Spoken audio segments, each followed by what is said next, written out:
Might check, and look. First episode, Yu Yu Hakusho. I wonder, should I? Because these aren't just reviews; they're supposed to be viewed in together, right? So I'm thinking this is the first episode of Yu Yu Hakusho review, but it will be the second episode. You know what I'm gonna do? I'm gonna put like Goat Case, Full Metal Alchemist Brotherhood 1, Goat Case, Yu Yu Hakusho 1. That's how I'm gonna do it. Yeah. So I don't like, because these series is relatively long. If I do them week by week, I'll be doing this for like 60 weeks. Like, that's what I want to start. You know what I mean? Start really doing this shit. But let's go. So first, I like to say everything about the show, right? The greatest intro of all time. They play the same intro the whole show, bro. That is fire. That's crazy. And that's like no anime can even do that in these days. Like on some real. And this is like the little caveat between all of these animes I've chosen is they're all the best dubbed anime of all time. People are like, no, watch this random anime dubbed. I'm like, nobody's watching the dub. No. Like, it's only these three. And like all the animes in the 90s was really good dubbed. Because like they always use the same dub voice. That's why I don't like dub, personally. Like it's an adaptation of an adaptation. It's the third string adaptation because it's you missing words in translation from Japanese to English. And the anime is already interpreting it a different way than the manga is. And I like manga. Like, I'll read the manga before all of this. Like, the manga is better. So, with that being said, the show starts in a quaint little town where a 14-year-old Yusuke Urameshi is killed saving the life of a little boy, bro. They really start off with him like, Yusuke is dead. I was like, they killed his ass. But so his soul leaves his body. He like, yo, what the fuck? He trying to fight the dudes who put him on the stretcher. Like, let go of my body, dumbass. Yeah.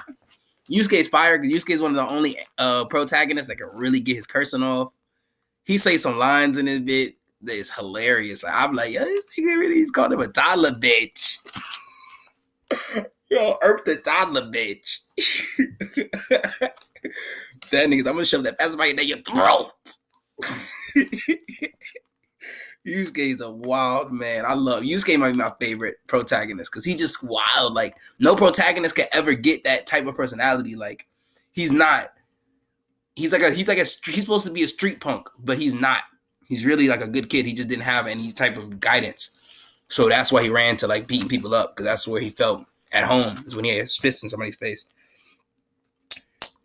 But then as he realized he can't interact with anybody physically, but he starts to recall his day and remembers finally going to school. You know what I mean? His flirty routine with his love, Keiko. They was on the roof of the school. You know what I mean? She's looking for him. She's like, Yusuke, yo, you supposed to be in class. You ruining our attendance, B. You gonna mess me up? I'm the class leader. He pick up a little skirt. Ooh, nice panties. Can I use on his brook? Oh, I said it. Can I see your panties? Yo. On his brook. Zombie Brook. I love Brook. That's my guy. But yeah, and speaking of that love, bro, I think this is the best love anime of all time, bro. Even though there's better like pure love animes, maybe not the best love anime because like Yusuke kind of was addicted to Keiko, but in terms of like every time this dude is against the wall, bro, he's like, man, I'm fighting for Keiko, bro. I got to get back to Keiko. Like, every time he's about to die, he's like, nah, Keiko waiting. Nah, nigga, you ain't gonna kill me, nigga, but about Keiko. So I thought that was fire.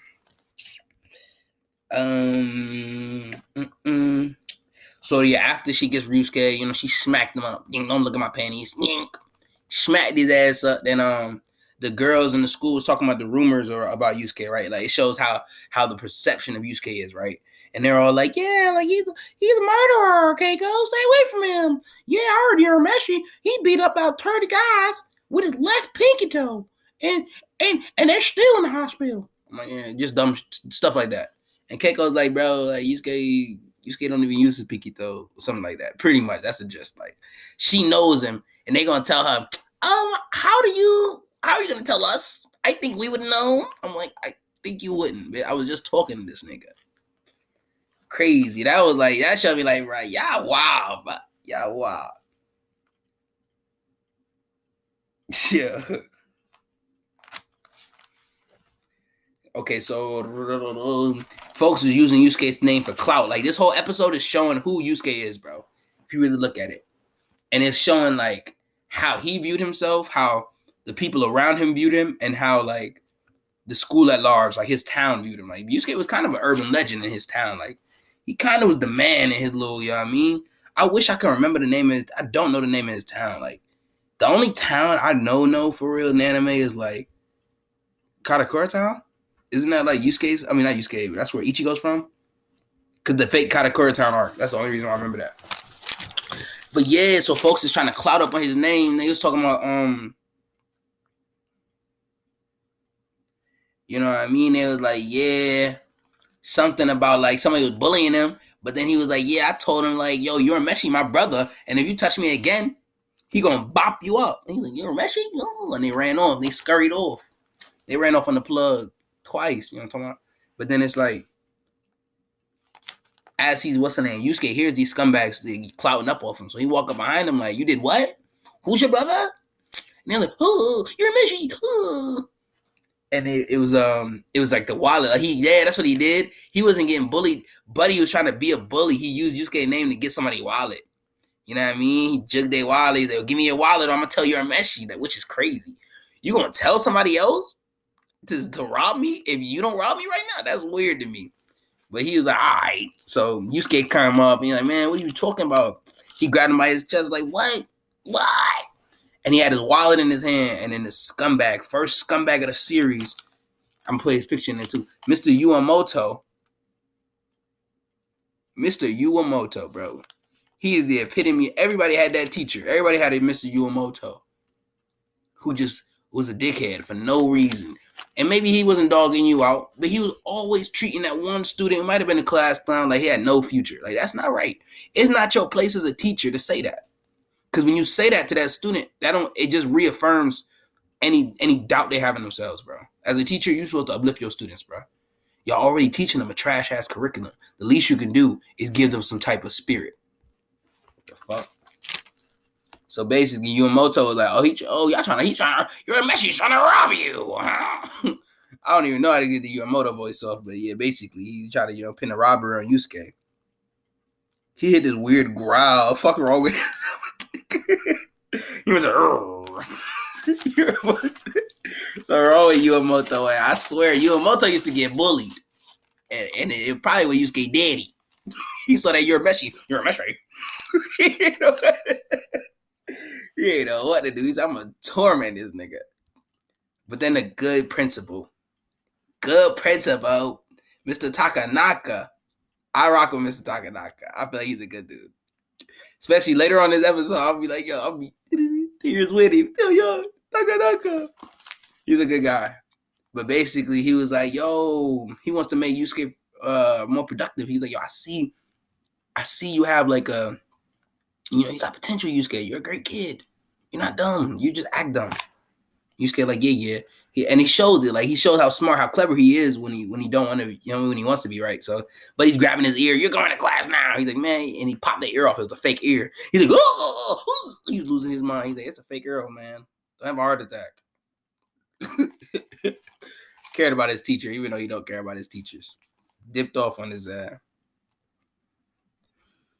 And Yusuke has just a weird, he has like I put superiority complex, but that's not right. He has a like a complex against like authority. Like, he can't take orders from anybody. Like, an authority figure, he has problems with authority for sure. He has like anti-establishment fucking syndrome or whatever. You know what I'm saying? Like, he has to be a rebel because he doesn't want to be told what to do.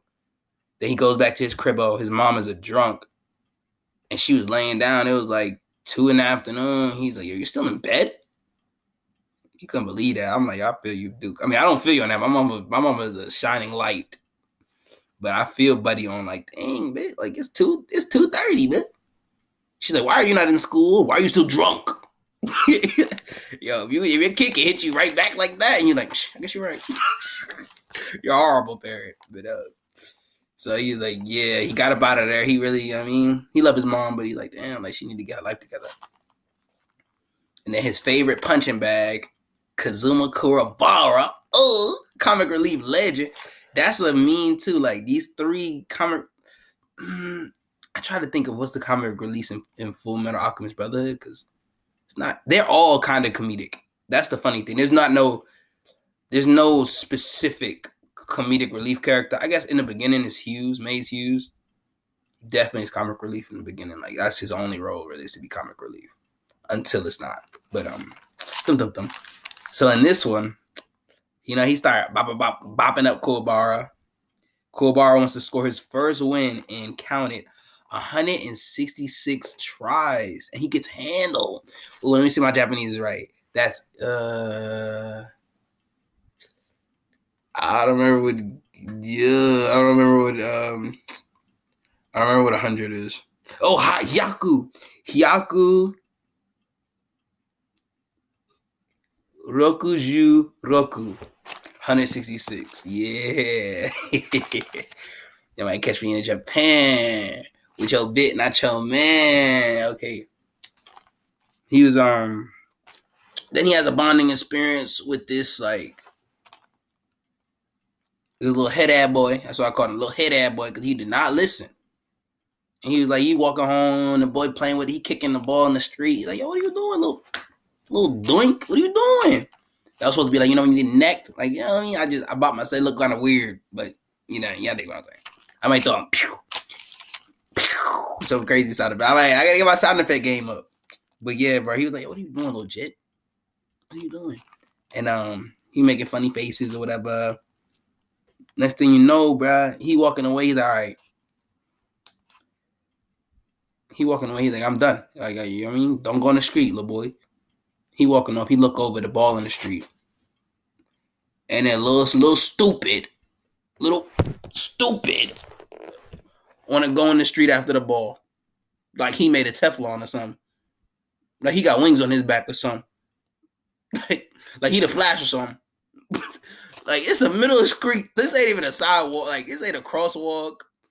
It's dead in the middle of the street. I couldn't believe it, little boy. I was like, idiot. I was like, if I was your mama, I'ma whoop you. I'm pinching you. You getting pinched. Yeah, everybody know you get a mean pinch. You get a mean pinch. That joint hurt for a minute.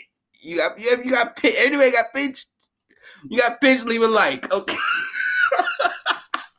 Leave a like if you got pinched. But I'm gonna start really doing this. I was doing this for like trying to get money and bread and stuff, but like I really enjoy talking about my favorite stuff. I realize how giddy I get for it. So Buddy, he must have been driving with his eyes closed. Almost kills the kid. Almost kills him. He was getting that, you know what I mean? If y'all saw the beginning of the Scary Movie, he was getting that. Okay, he didn't know what was on the road. He couldn't even think straight. Okay. But Botan pops up saying bingo for the first time on his stoop for that. She's a Grim Reaper, Shinigami. All right? Whatever they are, because they Grim Reapers in Bleach, Shinigami. So she basically pops up, starts explaining to Buddy, like, you're dead. You wasn't supposed to die. Like, you wasn't supposed to save that kid. The kid wasn't supposed to die. Yusuke was heated. Yo, y'all gonna kill a kid? They was like, no, he wasn't even gonna die. Like the car was he was gonna adjust himself and crash. Nobody was gonna die. Yusuke's like, what? Y'all ain't tell me that. Y'all could have been like, no, don't do it, Yusuke. Yeah, I mean, but alas, after, because she read his file, she's like, yo, you're just a brash punk. Like, we all thought you was the scum of the earth. We didn't think you gave a fuck about anyone. So, like, she goes on to explain, like, nobody expected you to die, so we don't have a spot for you up here. Like, you really can't come up here, B. What? Yeah, you died, but you wasn't supposed to die, B, so you're a ghost. But then he was like, yo, but you can go through this ordeal to come out of Earth. Like, you can come back and get your life back. And Yusuke's like, I'm good. He initially declines it because he assumed nobody in the world wants him. Like, he didn't think anybody would miss him if he died. He thought that his life meant nothing, I think, personally, because his mom's a drunk. And I think since his mom is a drunk, there's no dad character ever for Yusuke. what it shows is like he didn't get that love at home. So since he didn't get that love at home, he didn't really feel like moving towards no goals. You know what I mean? And moving towards something other than beating people up. Like he didn't really care about nothing. He didn't have no passion. He was just half-assed. You know what I mean? But he was still great while being half-assed. That's what I like about Yusuke's character. So nobody actually cares for him. Botan tells him he is weird. She's like, yeah, let's see his decision. She's like, I'll let you go see your wake, and you can decide later. He's like, I just told you. She's like, boy. Yusuke and Botan is a goated relationship because they're like assistant and like detective, but it's awesome. Yusuke kind of mouse off to everybody, but Botan be checking Yusuke. Like I like Botan. Botan's sick. And if you watch the little bonus episodes, Yusuke always wish he was with Botan, low key. Like a part of his heart, in the back of his mind, Yusuke would love to be married to Botan, bro. On a weird parallel. In the parallel world, if it wasn't Keiko, it was Botan, bro. That's crazy. But yeah, Keiko and Kuwabara show how much they care. Keiko as his girl. But Kuwabara couldn't allow Yusuke to die because he wanted to fight him so much. So, like, yeah, basically set the scene. Set the scene. 3,000 degree. They had to wake. And, you know what I mean? He goes to the wake or whatever, and he see Keiko losing her mind, crying, sobbing, real sobbing. They're like, come on, Keiko, let's go. Go. She was losing herself. In the moment, you're gonna never let it go. But then Kuwabara, like, he was like, yo, this is my rival. But Buddy was like, yo, if you die, I can't fight you again. Like, how you gonna... He punched at the picture like, oh! He's like, yo, you can't die on me, son. And Buddy was like, yo, I can't believe that. Go figure. Then the two scumbag teachers. He's in the ground. This man is dead. He's in a casket. If y'all gonna dog him, don't be outside. Like, go in your house, drink your little sake, and be evil at home. Don't be evil at his wake. Like, go be evil in your fucking house. And they were just like, yo... They dogging him out. Yeah. I should have knew he was gonna die. Saving a kid. I bet you he was pushing him. I bet you he's trying to murder that kid himself. I'm like, are you serious? Like, what? Like, yo, I never heard two people so happy that a young boy got killed. Like, y'all scumbags. And then Takanaka walked in and checked there. He's like, hey, what? But it's a wake, but. It's a wake, but. Are you serious? And they were like, he's like, I ought to fire your ass after I bop your ass up. But he let them rock out. He let them get out of there. He kicked them out of there. He's like, get out of there. And he grabbed them by their neck. And then he,